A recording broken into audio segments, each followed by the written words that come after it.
സർവം എന്ന് പറഞ്ഞ് തുടങ്ങുന്ന മന്ത്രം വളരെ ഫേമസ് ആണ്. മന്ത്രം നേരത്തെ ഇവിടെ പറഞ്ഞു. സനാതന ധർമ്മത്തിൽ മറ്റെല്ലാ മന്ത്രങ്ങളും നഷ്ടപ്പെട്ടു പോയാലും ഈ ഒരൊറ്റ മന്ത്രം, ഈശാവാസ്യത്തിലെ ഈ ഒരൊറ്റ മന്ത്രം ഉണ്ടെങ്കിൽ ഈ ധർമ്മം ഇതുപോലെ നിലനിൽക്കുമെന്ന് പറയാൻ കാരണം ആത്മാവിനെ അന്വേഷിച്ച് പോകുന്നവർക്ക് വേണ്ടി നൽകുന്ന ഒരു ഇൻസ്ട്രക്ഷൻ ആണിത്. നിങ്ങൾ മറ്റെല്ലാത്തിനേക്കാൾ ഉപരി നിങ്ങളുടെ മനസ്സ് ഈ സത്യം എന്താണെന്ന് അന്വേഷിച്ചുകൊണ്ടിരിക്കുകയാണ് ഇപ്പോഴെങ്കിൽ, മറ്റൊന്നും എനിക്ക് പ്രധാനമല്ല, ഇതിന്റെ ട്രൂത്ത് എന്താണെന്ന് എനിക്ക് അറിയണം, അതറിഞ്ഞേ പറ്റൂ എന്നാണ് നിങ്ങളുടെ മൈൻഡിന്റെ ആഗ്രഹം എന്നത്. അവർക്ക് വേണ്ടിയാണ് ആദ്യത്തെ മന്ത്രം. മനസ്സിലായോ? ഈശാവാസ്യം ഇതം സർവം എന്ന് തുടങ്ങുന്ന മന്ത്രം, ഈശാവാസ്യത്തിൽ ആദ്യത്തെ മന്ത്രം ആർക്ക് വേണ്ടിയാണെന്ന് വെച്ചാൽ ഒരു പരിധി വരെ ഒരു സന്യാസ മനസ്സുള്ളവർക്ക് വേണ്ടിയാണ്. സർവ്വതും ത്യജിക്കുന്നതാണ് സന്യാസം, സർവ്വ കടങ്ങളും തീർക്കുക. അങ്ങനെയുള്ള ആരും തന്നെ ഒരു വിഷയം ഇവിടെ ഉണ്ടാവില്ല. ആരും ഇപ്പോൾ അങ്ങനെ ഒരു സന്യാസിയായിട്ട് പോകാനൊക്കെ ആഗ്രഹിക്കുന്ന ആൾക്കാർ വളരെ കുറവാണ്.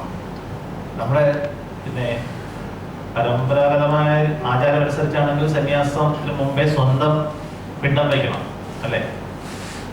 എന്നുവെച്ചാൽ ഈ ആള് മരിച്ചു, ഞാൻ എൻ്റെ ശരീരവും മനസ്സും എൻ്റെ ആഗ്രഹങ്ങളും എൻ്റെ ബന്ധങ്ങളും എല്ലാം ത്യജിക്കാനായിട്ട് സ്വയം മരിച്ചു കഴിഞ്ഞാൽ അതൊന്നും ഇല്ലല്ലോ. അങ്ങനെയാണ് പോകുന്നത്. അങ്ങനെ ബ്രഹ്മത്തെ അന്വേഷിക്കുന്ന ആൾക്കാർ എന്ത് ചെയ്യണം? അവരാദ്യം മനസ്സിലാക്കേണ്ടത് ഇവിടെയുള്ള എല്ലാ കാര്യങ്ങളും ഈശ്വരനാൽ ആവൃതമായിരിക്കുന്നു, സർവ്വതും ഈശ്വരനാൽ ആവൃതമായിരിക്കുന്നു എന്ന് മനസ്സിലാക്കിക്കൊണ്ട് ത്യജിച്ച് ത്യജിച്ച് ജീവിക്കണം. ത്യജിച്ച് ജീവിക്കുക എന്ന് പറഞ്ഞാൽ അവരുടെ ജീവിതത്തിന്റെ ബേസ് എന്ന് പറയുന്നത് ത്യാഗമാണ്. എന്തൊക്കെ സുഖങ്ങളുണ്ടോ അതിനെയൊക്കെ ത്യജിക്കുവാനുള്ള മനസ്സുണ്ടെങ്കിൽ, ആ ഫ്ലെക്സിബിലിറ്റി മൈൻഡിനുണ്ടെങ്കിലേ ഈ ഭാഗത്തേക്ക് നമുക്ക് തിരിഞ്ഞു നോക്കേണ്ടതുള്ളൂ. എന്തിനാ ത്യജിക്കുന്നത്? നമ്മുടെ യോഗയിൽ പ്രത്യാഹാരം പറയുന്നില്ലേ? നമ്മുടെ സെൻസസിനെ എല്ലാം ഉള്ളിലോട്ട് വലിക്കുക, ഇന്ദ്രിയങ്ങളെല്ലാം ഉള്ളിലോട്ട് വലിക്കുക. എന്തിനാണ് ആഗ്രഹമുള്ളത് അത് ചെയ്യാതിരിക്കുക. നമ്മൾ നേരെ തിരിച്ചാണ് പഠിച്ചിട്ടുള്ളത്. ആഗ്രഹമുള്ളത് ചെയ്യുക, പക്ഷെ ആഗ്രഹമുള്ളത് ചെയ്യാതിരിക്കുക എന്നുള്ളതാണ് ഇതിലെ ആദ്യത്തെ മന്ത്രം പറയുന്നത്. തേന തെക്തേന ഭുജിത, ത്യജിക്കുക. ത്യാഗം കൊണ്ട്, മനസ്സിന്റെ ത്യാഗം കൊണ്ട് ഈശ്വരനാൽ ആവൃതമാണ് ഇതെല്ലാം എന്ന് മനസ്സിലാക്കുക. അതാണ് ആദ്യത്തെ മന്ത്രം പറയുന്നത്.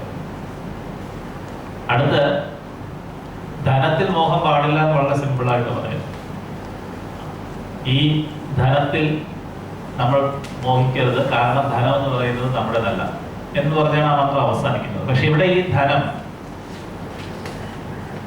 ഓരോ രീതിയിൽ നമുക്ക് ഇന്റർപ്രറ്റ് ചെയ്യാം.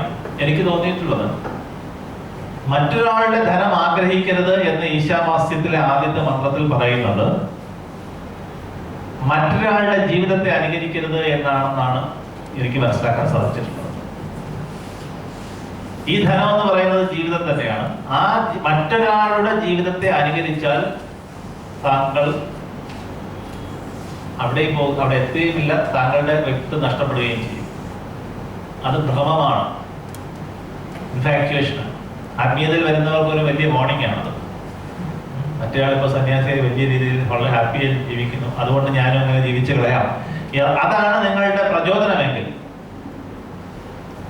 അതാണ് നിങ്ങളുടെ ഇൻസ്പിറേഷൻ എങ്കിൽ തീർച്ചയായിട്ടും പരാജയപ്പെടും, അല്ലേ? നമ്മുടെ ഒരു സിനിമയിൽ ശ്രീനിവാസൻ ശബരിമലയിൽ പോയതുപോലെ ആകും. തിരിച്ചു വന്നപ്പോൾ അയാൾ മാല പോലും തയ്യാറല്ല. കാരണം അതിന്റെ ഇൻസ്പിറേഷൻ എവിടെ നിന്നാ വന്നത്? ഏതോ ഒരു ധനികനായ വ്യക്തിയെ ശബരിമലയിൽ പോകുന്ന വഴിക്ക് കണ്ടു. അപ്പൊ അദ്ദേഹത്തിന് എല്ലാ കാശും ഉണ്ടായിരുന്നിട്ട് അതെല്ലാം കളഞ്ഞ് അദ്ദേഹം ആത്മീയതയിൽ പോയി. പിന്നെന്താ, ഞാൻ അങ്ങനെ ആവാതെ തന്നെ, അത്രയും വിളിച്ചാവാതെ തന്നെ ഞാൻ ആ തലത്തിൽ എത്തിയിരിക്കുന്നു എന്നാണ് ഇദ്ദേഹം വിശ്വസിക്കുന്നത്. അത് അനുകരണമാണ്, വിജയിക്കുകയില്ല. ഭൗതിക ജീവിതത്തിൽ പരാജയപ്പെട്ടാൽ ആത്മീയ ജീവിതത്തിലും പരാജയപ്പെടുവാനാണ് സാധ്യത കൂടുതൽ. വിവേകാനന്ദ പറഞ്ഞിട്ടുണ്ട്, ധീരന്മാർക്ക് പറഞ്ഞിട്ടുള്ളതാണ് ആത്മീയത, അല്ലെങ്കിൽ അത് എടുത്തെറിയും നിങ്ങളെ. അവസാനം നിങ്ങൾക്ക് എന്ത് പറ്റും? അയ്യോ, ഇതൊരു വലിയ പരാജയമായി പോയൊരു ലൈഫ് എന്ന് തോന്നും. എന്തുകൊണ്ടെന്ന് അറിയാമോ അങ്ങനെ തോന്നുന്നത്? നിങ്ങളുടെ പ്രകൃതത്തിലുള്ള ആഗ്രഹങ്ങൾ അതുപോലെ കിടക്കുകയാണ്. ആ ആഗ്രഹങ്ങളൊന്നും സഫലമായിട്ടില്ല. അത് സഫലമാകാത്തത് കൊണ്ട് മനസ്സ് നിങ്ങൾക്ക് തരുന്ന പാഠം, നീ മറ്റിടത്ത് പോയി ജപിച്ചുകൊണ്ടിരുന്നപ്പോൾ നിന്റെ ലൈഫിന്റെ ഈ ആഗ്രഹങ്ങളൊന്നും നടന്നില്ല, അപ്പൊ അങ്ങനെ അത് മനസ്സിൽ ആ കർമ്മ പ്രാരാബ്ധമായിട്ട് ഇങ്ങനെ കിടക്കും, ജന്മങ്ങളോളം ഇതിങ്ങനെ കണ്ടിന്യൂ ചെയ്തുകൊണ്ടിരിക്കുകയും ചെയ്യും. അപ്പൊ അങ്ങനെ ഒന്നും അല്ലാതെ പ്യുവർ ആയിട്ട് ആത്മീയതയെ അന്വേഷിക്കുന്നവർക്കുള്ളതാണ് ഈശാവാസ്യത്തിലെ ആദ്യത്തെ മന്ത്രം. ഈ ലോകത്തുള്ള ജഗത്തിലുള്ള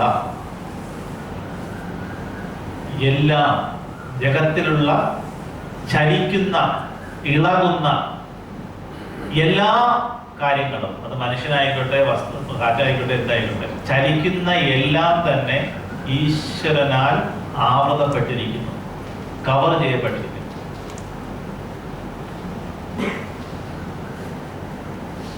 അപ്പൊ അതിനെ ത്യജിക്കുക, ഈ ജഗത്തിലുള്ള അങ്ങനെയുള്ള എല്ലാ കാര്യങ്ങളെയും ത്യജിച്ചിട്ട് ജീവിക്കുക എന്ന് പറയുന്ന ആത്മീയ മാർഗമാണ് ആദ്യത്തെ മന്ത്രം. അതാർക്ക് വേണ്ടിയാണെന്ന് ഞാൻ പറഞ്ഞു കഴിഞ്ഞു.